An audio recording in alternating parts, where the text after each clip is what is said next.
entirely against the grain, and I absolutely loved it. He punches like a mule kick. Oh my God.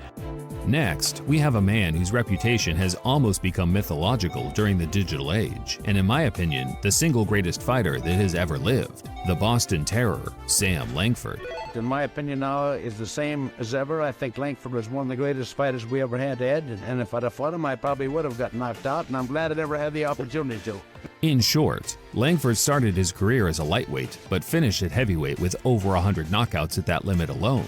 He fought the most Hall of Famers in history, and I would argue produced the most momentous body of work among all prize fighters throughout time. None of these guys can retain their punch power for as long as Langford could. None of them. None of them can claim the victories that Langford has from lightweight to heavy. None of them.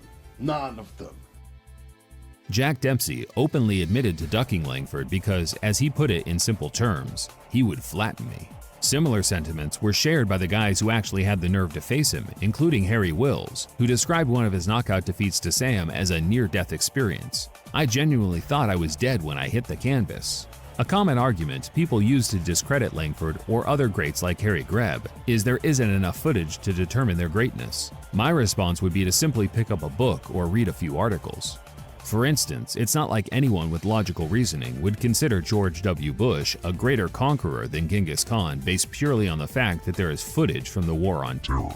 Regardless, Langford was a great fighter and a murderous puncher. But Langford is different to that. Langford took his power up and still maintained the ability to knock big men out even with single shots, which is quite remarkable and very different to other fighters who've moved up in weight. Felix Trinidad had an impressive run as welterweight champion in the late 90s, knocking out 16 opponents in his 20 world title fights. If he didn't knock you out with the left hook, the follow-up straight right was certain to get the job done.